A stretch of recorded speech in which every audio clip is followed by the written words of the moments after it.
ये है एनडीटीवी और आप देख रहे हैं एनडीटीवी इंडिया।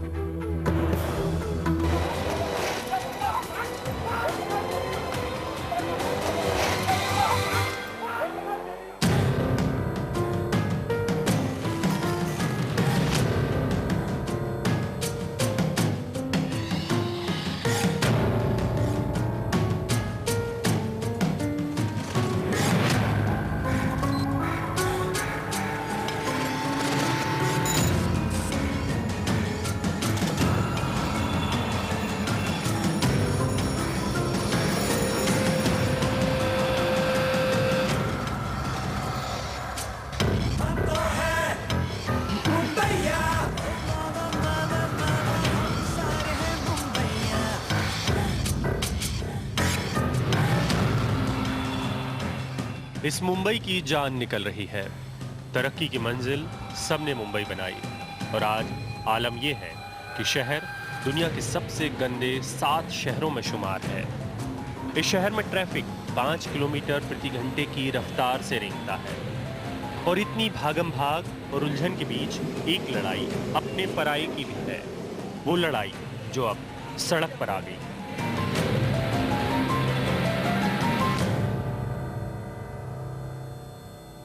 नमस्कार, मैं एक भैया और मैं एक मराठी।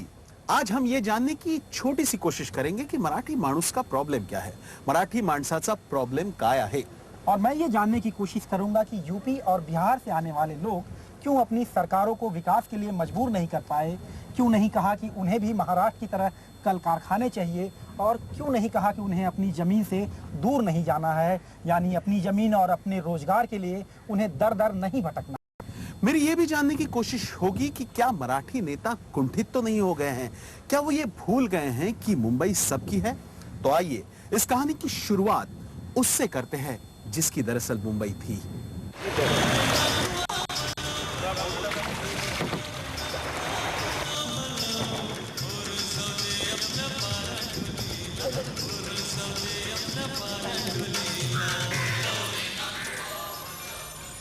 मुंबईत उंचावरी मलबार हिल इंद्रपुरी, तिथे कुबेराची वस्ती सुख भोगती, तिथे कुबेराची वस्ती सुख भोगती।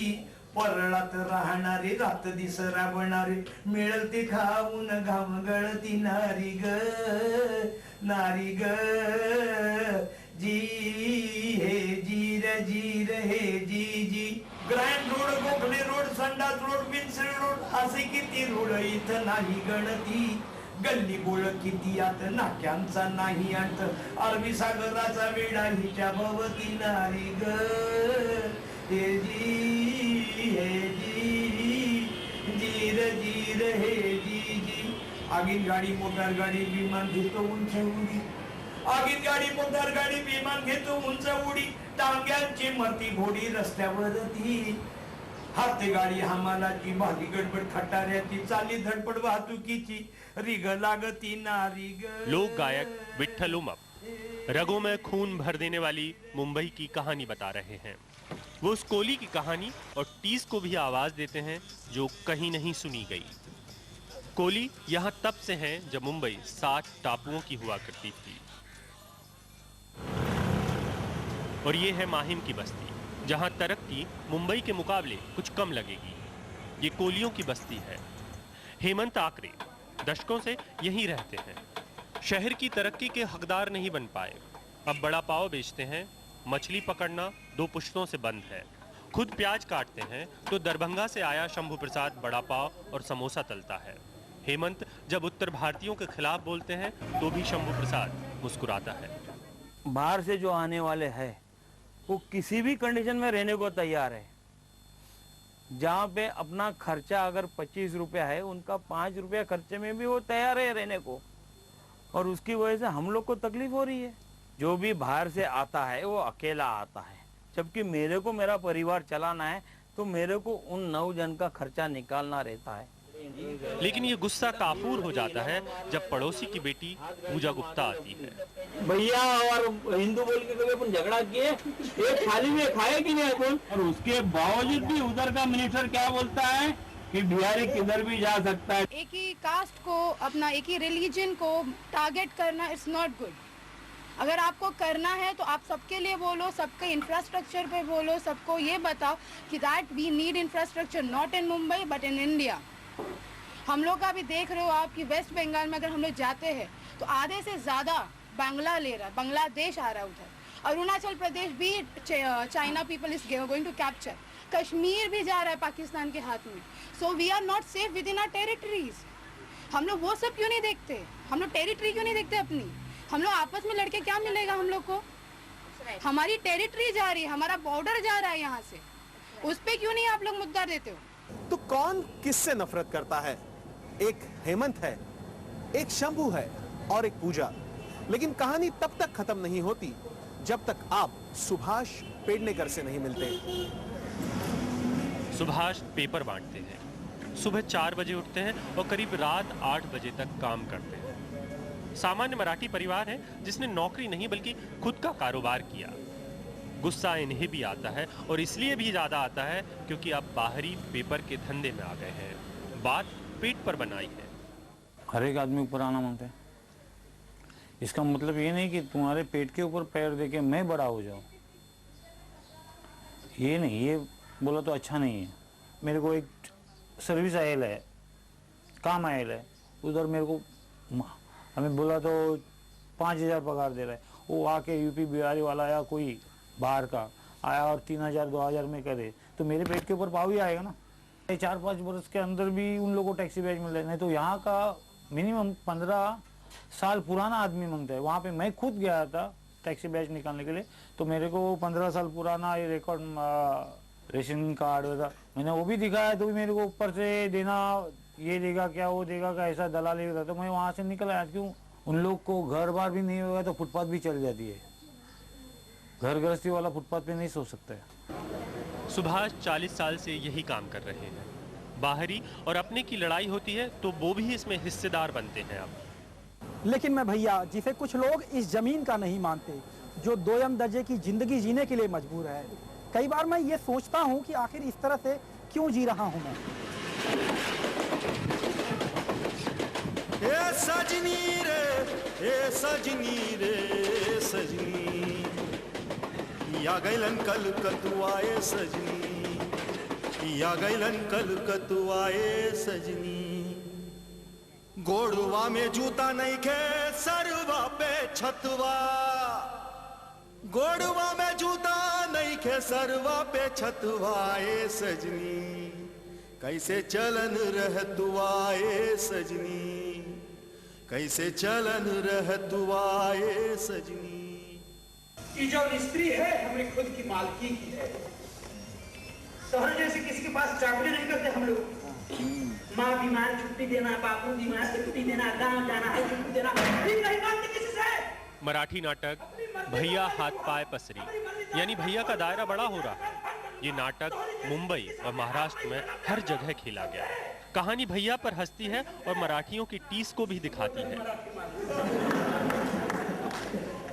ये भी नहीं समझे? चलो भागो, हमारा ही फायदा है। शंकर, ही मुंबई कोणाची? मुंबई और उसके बाहर ऐसे नाटक और फिल्मों का जोर है। जय मराठी, जय बम्बई हमारी होगी। भैया अब यहाँ पे विलेन हो गया है।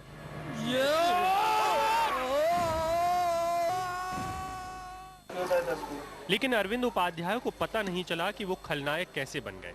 चौथी पीढ़ी अब शहर में है। घर की महिलाएं यूपी के गांव में रहती हैं क्योंकि यहाँ तो वो बस कमाने के लिए आए हैं। जब यूपी में अपराध बढ़ता है तब अरविंद जैसे कुछ नौजवान मेहनत का रास्ता तलाशते मुंबई पहुंच रहे हैं। बस यही छोटी सी जगह है, हम लोग बनाते खाते रहते हैं। बाकी कोई जरिया नहीं है, न तो रहने का न तो दूसरा कुछ उद्योग धंधा या कमाने का जरिया है। टैक्सी है, बस यही छोटा सा रूम है। दिन भर अपना गाड़ी निकालते हैं, धंधा वगैरह करके आते हैं, शाम को बनाते खाते हैं, यहीं सोते हैं। घर की औरतें क्यों नहीं लाई? रहने के यहाँ पर्याप्त व्यवस्था नहीं है, जगह नहीं है। उस ढंग का हमारा जो है यहाँ माहौल भी नहीं है, हमारे पास उतनी क्षमता भी नहीं है कि हम ला के परिवार यहाँ रखे, बच्चों को पढ़ाएं लिखाएं। अरविंद और उसके दोस्त एक दूसरे से जुड़े चले आए। आबादी बढ़ती गई। भैया अब करीब 25% है। वो यहाँ आकर बसा, लेकिन उत्तर प्रदेश दिवस भी मनाता है और समझने लगा है कि अब उसकी राजनीतिक ताकत भी है। कुछ लोग कह रहे हैं कि बाहर के लोग आकर यहाँ की संस्कृति खराब कर रहे हैं, लेकिन सुरेश वाजपेयी को देखें, जो काम उन्होंने पेट की आग बुझाने के लिए शुरू किया था उसे दिल में बसा लिया। बढ़िया मराठी बोलने वाला, मराठी में ही सोचने वाला, लेकिन पिछले कुछ दिनों में अचानक से क्या हो गया कि वो भैया हो गया। सुरेश वाजपेयी आधी सदी से मराठी हैं, पहले मराठी स्कूल के प्रिंसिपल रहे और अब इसी भाषा में लिखते हैं। उनका स्वाभिमान मराठी में है और बाकी जो कुछ हो रहा है वो सब राजनीति। संस्कृति कहीं खराब नहीं हुई, किसी के आने से संस्कृति खराब नहीं होती।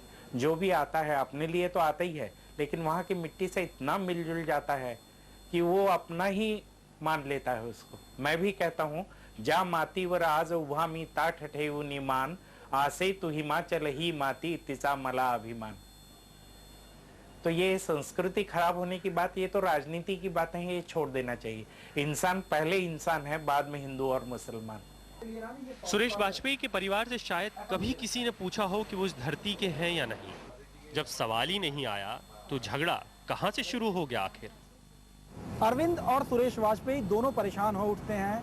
न जाने कौन लोग इन दिनों उनके होने पे सवाल खड़ा कर रहे हैं, लेकिन बीएमसी में अंग्रेजी के बजाय मराठी हो, इस लड़ाई का झंडा बुलंद करता है एक उत्तर भारतीय। राम मनोहर त्रिपाठी 60 के दशक में मुंबई में हिंदी के पैर जमाए, पहले पत्रकार बने, फिर नगर सेवक और उसके बाद राज्य के मंत्री। बीएमसी में मराठी लागू हो, इसके लिए राम मनोहर त्रिपाठी ने भी आवाज बुलंद की। परिवार को फख्र है कि पिता ने मराठी की लड़ाई लड़ी। हमको अपने सरनेम की वजह से अलग दृष्टिकोण से देखते हैं, ठीक है ना। वो जरूरत भी नहीं समझते कि मुझे मराठी बोलने उनसे अच्छी आती है कि नहीं आती है, ये भी उनके लिए जानना जरूरी नहीं है, ठीक है ना। हो सकता है महाराष्ट्र की सांस्कृतिक चेतना के बारे में, यहाँ के साहित्य के बारे में, यहाँ के सांस्कृतिक योगदान के बारे में मेरी जानकारी उनसे कहीं ज्यादा है। ये सब जानना उनके लिए जरूरी नहीं है, उनकी समझ भी जरूरी नहीं। मेरा सरनेम ज्यादा इंपॉर्टेंट हो जाता है मुझसे पहले। राम मनोहर त्रिपाठी उन लोगों में से थे जिन्होंने ये कहने का साहस जुटाया कि जो उत्तर भारतीय 10 साल से मुंबई में रह रहे हैं और मराठी सीख नहीं पाए हैं, उन्हें अब वापस चले जाना चाहिए। लेकिन अब परिवार भी सोच रहा है कि जब बात संस्कृति की है ही नहीं तो लड़ाई किस बात की।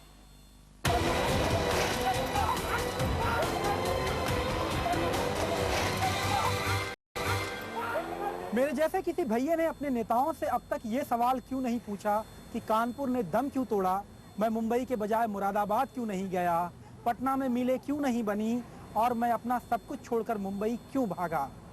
असल में यूपी और पटना में मेरे लिए शांति नहीं थी और इसीलिए मुंबई मेरे लिए अच्छी थी।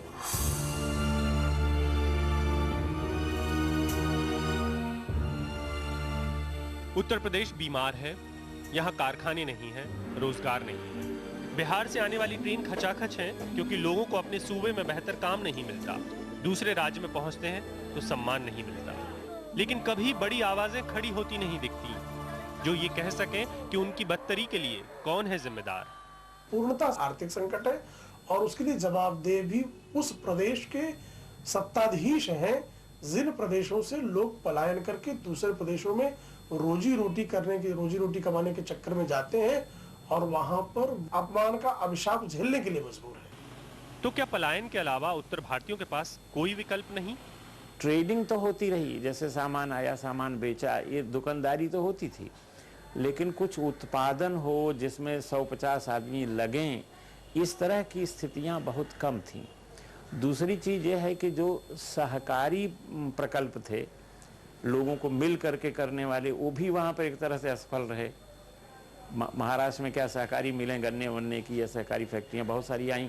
ये अभियान ये तो पूरे देश का था, लेकिन हमारे यहाँ वो चल नहीं पाया। शायद इसलिए नहीं चला कि लोग एक दूसरे पर विश्वास नहीं कर सके, एक दूसरे का सहयोग नहीं कर सके, और आज भी वो सहकारिता वहाँ असफल है।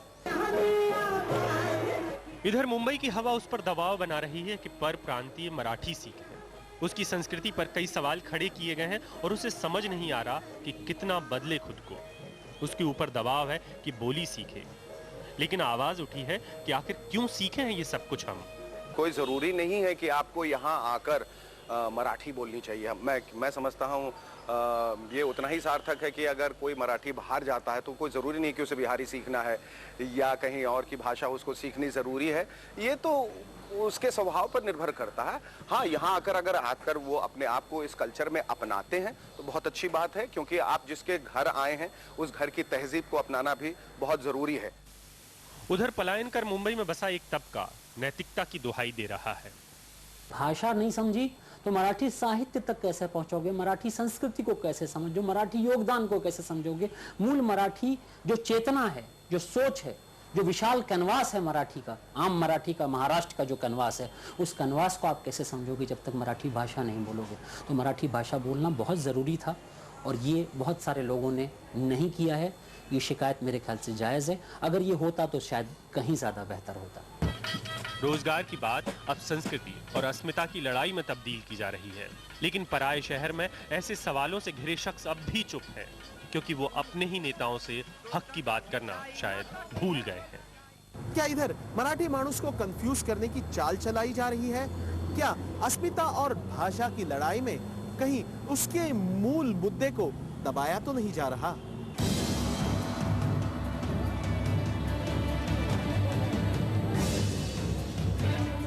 क्या ये मराठी और मुंबई की पहचान थी? टीवी ने जो कुछ दिखाया उसमें सिर्फ चंद लोग, चंद कार्यकर्ता थे। दहशत थी, लेकिन जो दिखा उससे लगा कि पूरा शहर एक दूसरे का दुश्मन हो गया है। लेकिन जो नहीं दिखा वो था ये चौक, जिसे हुतात्मा चौक कहा जाता है। संयुक्त महाराष्ट्र के लिए आंदोलन खड़ा करने वालों में तेलुगु भाषी भी थे। इतिहास भरा पड़ा है कि सब साथ रहे हैं शहर में। शिवाजी के राज में हर एक जाति के लोग थे, मगर पहल जो मराठी में ये कह रहा हूं कि जो महार थे, मराठी में कह रहा हूं जो मांग थे, मराठी में कह रहा हूं जो चमार थे, चांभार जिसे कहते, ये लोग ज्यादा तादाद में थे। और इन लोगों को जातीय वर्ण के नाम से नहीं पुकारा गया। ये मैं हूं, ये तू है, मैं तू चली है ना, ये बिहार की ना इसकी उसकी, ये चंद रोजा की है, ये चंद रोजा है, अब फिर हम तो एक ही हैं। जो लड़ाई सिर्फ रोजगार और कम पड़ते इंफ्रास्ट्रक्चर की थी, उसे अस्मिता और संस्कृति की लड़ाई में कुछ लोगों ने बदला। लेकिन बड़ा सवाल किसी ने नहीं पूछा कि मुंबई और महाराष्ट्र विकास की दौड़ में पीछे क्यों हो रहा है। भावना की लड़ाई में ये सवाल कोई नहीं पूछ रहा कि महाराष्ट्र का किसान अगर अंधेरे में रहता है तो उसका दोष किसी के सिर पे क्यों नहीं मढ़ा जाता। मराठी के साहित्यकार किरण नगरकर सवाल पूछ रहे हैं कि जब देश 8.5% की रफ्तार से चल रहा हो तो मुंबई महज 2.5% की चाल से क्यों चल रहा है। कोई क्यों मराठी के नाम पर सीना तानने वाला ये सवाल नहीं पूछ रहा है। अब डिफीटिस्ट एटीट्यूड है, और डिफीटिस्ट एटीट्यूड जब होती है तब आप बराबर कारणों का शोध नहीं लेते। जो पास मिले उसका उसकी पिटाई चले। अभी भी हम इन उत्तर प्रदेशियों और बिहारियों के पीछे पड़ रहे, पहले पीछे पड़े हम तो गवर्नमेंट के पीछे पड़े। आप देखिएगा 5 बरस में ये कैसे नहीं बदलता। ये हमारा महाराष्ट्र सच्चाई में महाराष्ट्र बन जाएगा।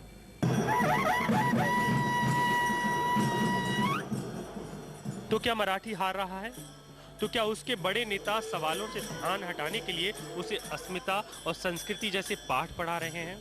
क्या उसके गुस्से की वजह सिर्फ आर्थिक है, जिसे भाषाई जामा पहना दिया गया?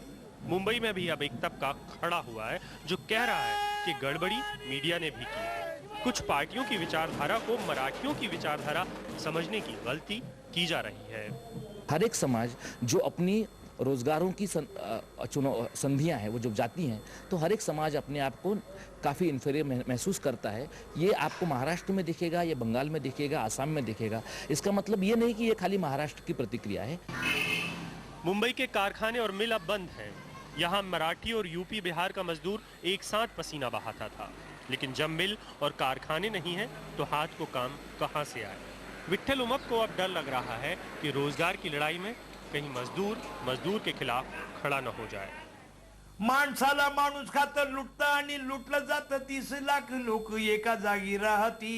भडकून उठती आधी मधी दंगेखोर होऊन कधी आपसामध्ये करून गर्दी मुडदे पाडती नारी ग हे जीर जीर हे जी जी